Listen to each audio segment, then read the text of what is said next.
Hello and welcome to the Coastal Living YouTube and podcast channel. My name's Drew Dellinger. I'm a realtor here in the Grand Strand area of South Carolina. The Grand Strand area is around Myrtle Beach. That may be the easiest way to understand it. You'll hear me in a lot of my videos refer to it as the Grand Strand area. But yes, I'm a realtor here in the area, and I have been doing these videos for a while now to try to just give back. There's a lot of the same questions that seem to come up over the years as I've helped clients. And I just hope these videos have been helpful. They've been fun for me, and I hope they have also been fun for you. So a little about myself. I moved down to the area about 20 years ago, and for the last 8 years, I have been a licensed real estate agent. I'm a very active agent, and this is my full-time career. I have sold over $100 million worth of real estate. No team, just me as of today in 2023. $100 million worth of real estate and helped hundreds of clients over the years. I humbly say that, but I do think it's important to mention it just so you know who you're talking to here and that I've had a lot of experience helping folks. So if you have questions about the area, please reach out. I understand that you may be in the preliminary phases of your search and are considering areas all along the coast. I understand that. I respect that. I'm a non-push type of agent, so don't be hesitant to reach out to me and think you're going to be overly sold and pestered from here. That's not my approach. And if you were to reach out to my past clients, I would hope that they would say the same thing. I just try to get all the info out there. I have a transparent approach. And hey, I'll be the first one to tell you if our area doesn't suit. I mean, you give me a list of your needs. We'll talk through your criteria, your wants and needs. We'll talk through your criteria, and I'll tell you what the area can do for you. I'm not going to try to overly sell you, like I said. That's not my approach. And hey, I have other realtor partners up and down the coast, or friends, I should say, and folks that have helped other clients of mine over the years of these other areas, whether they were moving out or, you know, just like yourself maybe end up in one of these other areas. I'd be glad to get you matched up with a realtor in one of these other markets that could help you.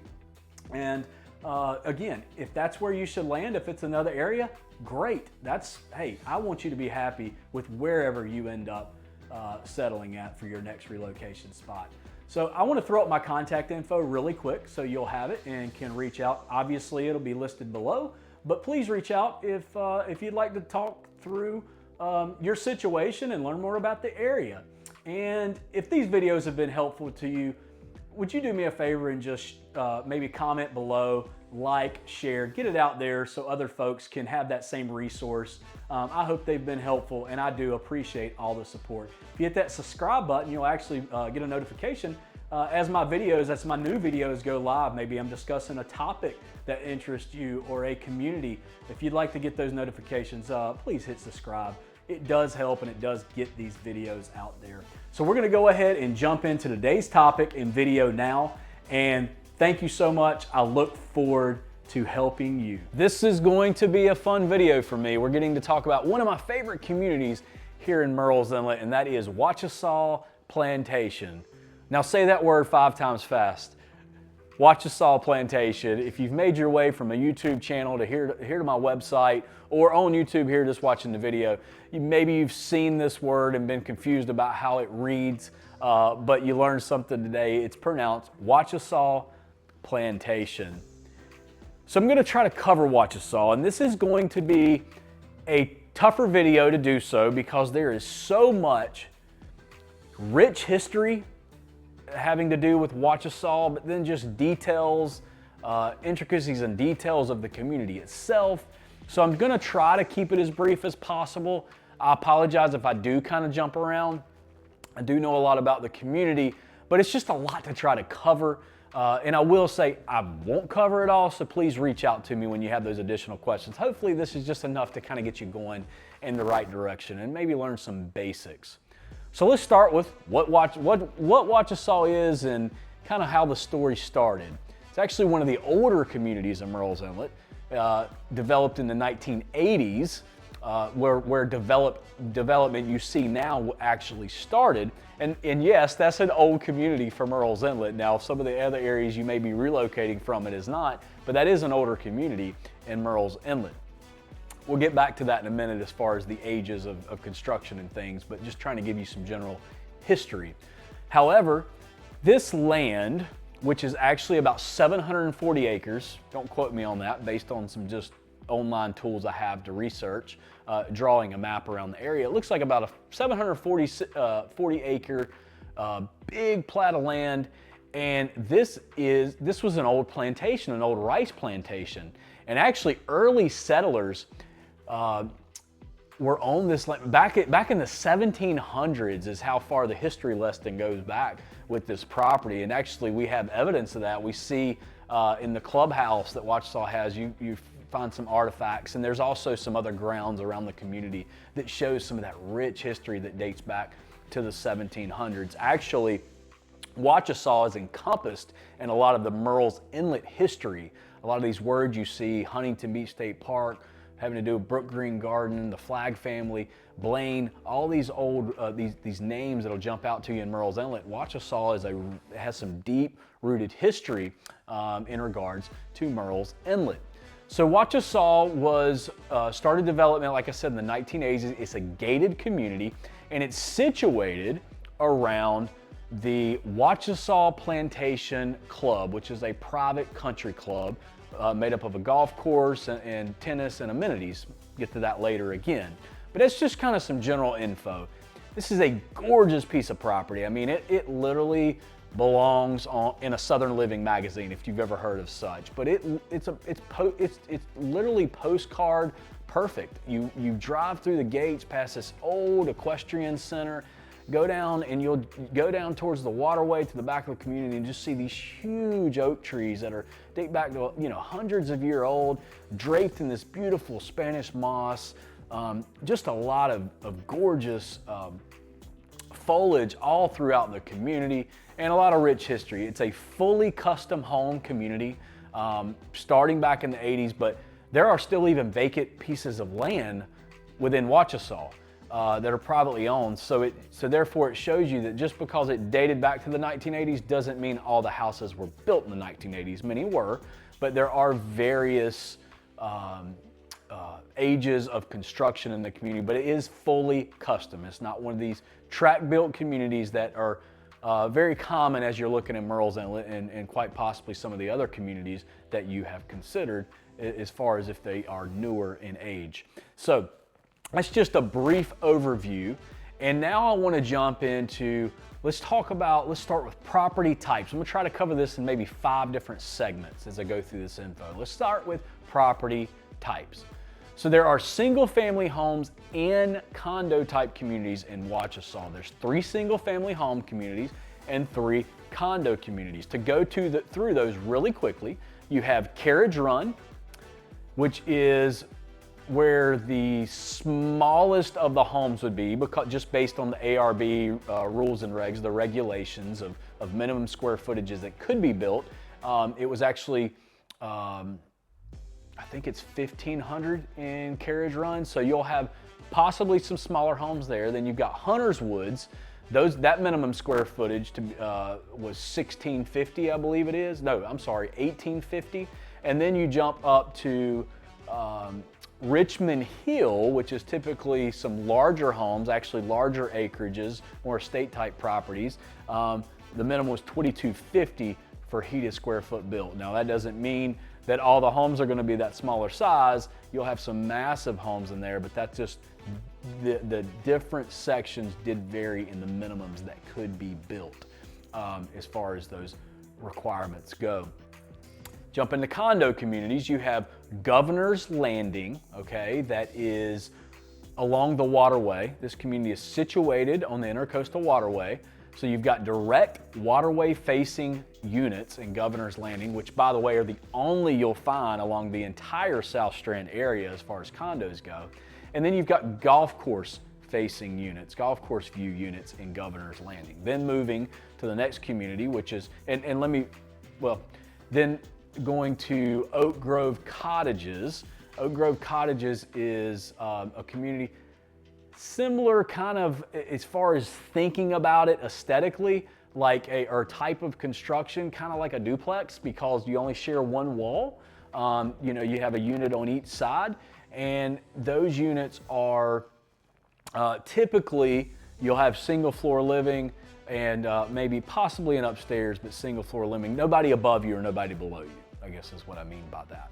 And then you also have a community called Carriage Run Cottages, or it used to be Wachesaw Farms, and this is actually detached structures. They look like a home. You wouldn't really know a lot of difference. They look like a home on smaller plats of land, but they're actually structured as a condo. They're called HPRs, is the legal definition of those. This is more of a general information, not to get into too much about the real estate verbiage, but it's an HPR, so it's kind of like it looks and screams condo by the way it's structured and things that are covered, like outside maintenance and all that, but it looks like a home because it's a detached structure. Please reach out to me for more info on all that. Condos range in size, guys, from 1,200 to about 2,300 heated square feet. So hopefully that's just general information to get you going on size and property types. Now, location. I want to talk about the location of Wachesaw. Very, very centrally located. Like I said, a lot of rich history in Wachesaw, so of course it's going to be right, it's kind of smack dab in the middle of Murrells Inlet. But you can get to everything within just a few minute drive, or a few mile drive, I should say. And I'm going to cover some of that. Well, let's cover some of the staples. Actually, right outside of the front gate, you hang a left coming out of the front gate, and you can be to the Wachesaw Marina. For you boat lovers that want to have a marina with intercoastal access, maybe you're looking for a boat slip or dry storage, you're less than a mile away from the Intercoastal Waterway Marina, Wachesaw Marina. Now, you're only 2 miles away from all the Murrells Inlet Marsh Walk has to offer. I've got other videos. I'm going to have video footage later of the Marsh Walk and all that, but please make your way over to discovermurrells.com to see one of my other videos for Murrells Inlet and really in depth learn more about these areas that I'm talking about. But just wanted to go through that so you know where these staples are. Well, the Murrells Inlet Marsh Walk is where you have a ton of seafood restaurants and activities and things going on. Actually, the seafood capital of South Carolina, that's only a couple miles away to get to all that. And then only, for you beach lovers, 3.9 miles away from the Huntington Beach State Park. Please make your way over to that video after you see this one in the footage for more info on Huntington Beach, guys. This is just an awesome feature that residents here have access to in the South Strand area. I've made my way up and down the southeast coast, and I can tell you that there is, it's quite a unicorn, let's put it that way, because it is undeveloped. It's about 3 to 4 miles of undeveloped, protected beachlands, and you get to living in this area, you have access to that, which is for $99 a year, you get access to that. It is absolutely amazing. It's got a lot of walking trails and just beautiful beaches and facilities, so something worth checking out. But that's just kind of the staple. And then right across the street from there is the Brook Green Gardens. So right across the street from Huntington, about the same distance then, is Brook Green Gardens, which a lot of rich history is there as well. So jumping back into the community, I'm going to talk a little bit about, I think I mentioned it, I'm going to touch on it again just in case, I'm sorry. Again, there's a ton to cover here, but the age. There are newer homes, also there's the homes were built in the 80s, but there's also newer construction within Wachesaw. I think I covered that, but I just wanted to mention it just in case. So now I want to hop over to something that is incredibly important and incredibly confusing if you've been looking online, and that is the amenities. Because if you're pulling listings, which I have below on this page, the real estate listings available, you're quite often going to see amenity photos. You're going to see, you know, not only the golf course, but the pool and the restaurants and all this good stuff. Well, what I want you to know is these amenities are available to you, but they come with an extra cost. You actually have to join the private country club to gain access to any amenities inside of Wachesaw. Now, here's something that's important. Let's say those amenities aren't a factor for you. You don't really care, but you love Wachesaw. Well, great news. You do not have to join the club. It's not a requirement. Living inside of Wachesaw does not mean you have to join the private country club. These things are separate. They're not the same. They're two different entities, even though they're behind the gates. So you do not have to join the club. That's the great news. Other great news is that you do not have to live inside of Wachesaw to be a member at the club. So if you're on this video, you decide you like Wachesaw and the private country club, but the neighborhood's not for you, great, you can still join this club. So just a couple factors there. But to gain access to amenities, you do have to join the private country club. I'm not going to talk about that pricing because that would actually be irresponsible for me to do so. The pricing is subject to change, very likely will change in time as far as the initiation fee, the membership options, the amounts. But what I'm going to do is discuss a little bit about that there are different options. There are different tiers because not everyone plays golf, not everyone plays tennis. So there are more like social options. If you come out of private country clubs, you'll know what that means, to where you gain access to the pool, the restaurants and things like that, just not the full membership of golf, tennis, and all that good stuff. So there's different levels. Reach out to me for those details. I stay updated on the club. I can help you answer those questions. And hey, if I can't answer it in detail, I can get you to somebody that can. They have membership directors, and I'm glad to get you over to the right person there. But back to the amenities. What is offered if you join and you decide you want to become a member? Well, let's start with the pool, the swimming pool. There's a swimming pool, which features, here in 2024, a full swimming pool, a kiddie pool, and jacuzzi. So you have that. By that pool is also a, we'll call it a little lounge type restaurant where you can actually, they have good food, but it's more of your type of food to grab by the pool, or maybe if you're playing golf, you're gonna grab something on the turn. That's called Magnolias, and that is over at the swimming pool. Then from there, we have restaurants. Let's get into that. I'm kind of going up in the level of tiers here. We have restaurants. Now this is something really, really neat because you get access to Magnolias, but there is actually a private restaurant. Stick around to see this video footage. You're going to want to see it. There is a private restaurant on the waterway called Kimball's. And it is great food, but not only great food, the atmosphere is unbelievable. Views for days. You get to sit, watch the golfers coming in on number 18, overlooks the 18th green on one side, and then on the back side, it sits right on the intercoastal waterway. You can sit out there. What an amazing place to enjoy yourself. They have a lot of things going on there. They've got great food. They've got event nights. There's a lounge there as well. They got happy hours and cocktail hours, a great place to get to know folks. They have live music, just a lot of cool stuff going on at Kimball's. So you'll get access to that restaurant, that waterway front restaurant. There's also a clubhouse in a different location than Kimball's. There's a clubhouse where they have other events going on, but this is the general clubhouse, not the pro shop, but the clubhouse itself. And then there is an award-winning golf course, Wachesaw Plantation. Oh man, it's beautiful. It's one of my favorite clubs down here to play, favorite courses to play. It's an award-winning course. And then you also have great tennis in Wachesaw. You got clay tennis courts, and there is a lot of tennis involvement within this club. So that's your amenities. Again, reach out for more specifics on pricing and all that good stuff.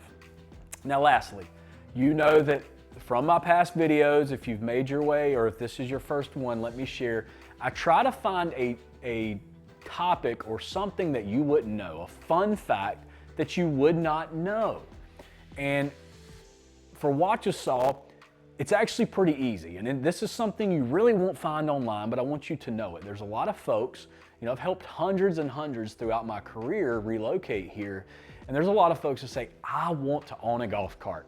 I want to be able to drive a golf cart around. When I picture coming to the beach and coming to the coast and that way of living, I just want to have my golf cart. Well, what I want to share with you is as of 2024, that would not be an option for you. This is subject to change. I'm going to address that first. Rules and regulations can obviously change, but here in 2024, at the time of this video, you cannot have personal golf carts on the ground of Wachesaw. You have to be playing golf and rent a cart from the club in order to be on a golf cart inside of Wachesaw. So that may be important to you. If you must have a golf cart, this may not be the community for you.